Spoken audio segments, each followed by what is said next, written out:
आज हम बात कर रहे हैं oropharyngeal cancer. Oropharynx is the area जहाँ पे जो टंग का पीछे वाला हिस्सा और टॉन्सिल को हम बोलते हैं, इसको हम थ्रोट भी कहते हैं।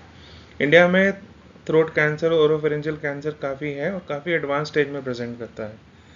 इस पेशेंट में भी जो कैंसर था वो काफ़ी एडवांस स्टेज पे था, मतलब 4 सेंटीमीटर का ट्यूमर था जो टंग के पीछे वाले हिस्से से लेके आगे वाले हिस्से तक आ रहा था और जो मैंडिबल हड्डी है उसको भी टच कर रहा था। इसमें जो हमने ट्रीटमेंट मेथडोलॉजी यूज़ करी उसको हम बोलते हैं बायो सिलेक्शन। बायो सिलेक्शन का कॉन्सेप्ट ये है कि पहले कुछ साइकिल कीमोथेरेपी, अगर पेशेंट अफोर्ड कर सकता है तो कीमो प्लस इम्यूनो आप दे सकते हैं, तो वो दीजिए। उसके बाद हम रिस्पॉन्स को असेस करते हैं।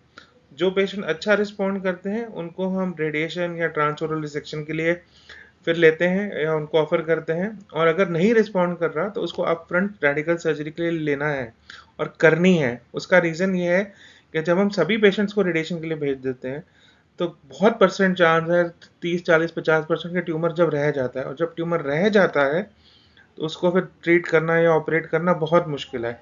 इसलिए हमें ये समझ आ जाता है बायो सिलेक्शन से कि कौन से पेशेंट्स अपफ्रंट सर्जरी के लिए हैं और कौन से पेशेंट अपफ्रंट रेडिएशन या टॉल्स के लिए।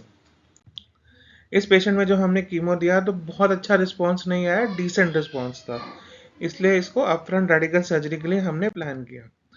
जब हमने अपफ्रंट रेडिकल सर्जरी के लिए प्लान किया तो जो नेक डायसेक्शन, जो गर्दन की गठान जिससे हम निकालते हैं, वहीं पे जो चिन का मांस था उसी को हमने प्लान किया कि इसी से हम टंग का डिफेक्ट बनाएंगे।